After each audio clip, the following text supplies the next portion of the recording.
Managers, what is the most unprofessional thing an employee has done that resulted in an immediate termination? I haven't been involved in the day-to-day operations of Hampton Associates for about 3 years now. After we got the business stable and profitable, I started another venture and basically just show up for partner meetings and sign important documents when needed. My partner Derek Hampton handles pretty much everything, which works great for both of us. I'm a big guy, 6'4", about 250 pounds, black, and I've been told more than once that I look intimidating. I work out a lot, keep my head shaved, and I guess I just have one of those faces that makes people nervous sometimes. I've learned to live with it. So one Thursday afternoon, Derek calls me around 2 p.m. We had this massive client, Riverside Development, who wanted to do some kind of equity swap deal in exchange for our consulting services. The paperwork had to be signed that day because of some filing deadline with their board. He needed my signature within the hour. I was at the gym, mid-workout. I finished my set, showered quickly, and threw on jeans and a plain black t-shirt. Didn't even think about it. I'd been a partner at this company for 8 years. I'd signed papers and worse. When I walked into our office suite, there was a new receptionist at the front desk. Her name was Brittany, though I didn't know that yet. Young, maybe 23 or 24, blonde hair pulled back in a tight ponytail. She looked up from her computer when I walked in, and immediately her whole demeanor changed. "Can I help you?" She said it so loudly that this other guy sitting in the waiting area actually looked up from his phone. Something about her tone was off, not professional, kind of hostile actually. But I didn't want to make assumptions, so I just smiled and said, "Yes, I'd like to see Mr. Hampton. He's expecting me."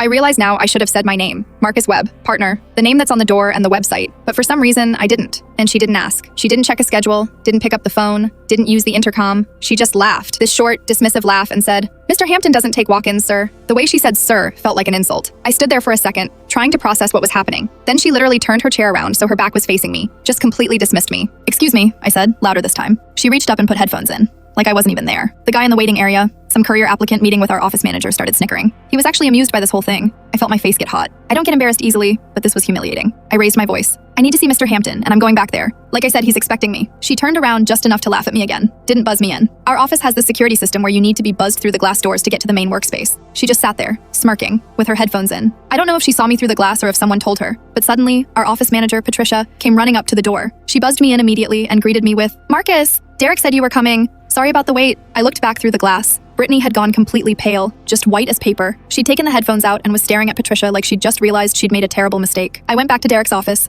signed the papers, and told him what happened. I kept it factual, told him exactly what she said and did. He listened with this expression getting darker and darker. When we finished, he stood up and said, "Come on." We walked back out to the reception area together. Brittany stood up when she saw us, started to say something. Derek cut her off. "Pack your things, you're done." Just like that. No meeting, no warning. She tried to stammer out an apology or explanation, but Derek just shook his head and walked me to the elevator. I still think about it sometimes. Part of me feels bad because losing a job sucks. But the way she treated me, the way she wouldn't even pretend to do her job, the way she laughed while some stranger snickered at me in the waiting area, that wasn't just unprofessional, it was cruel. And Derek was right to let her go.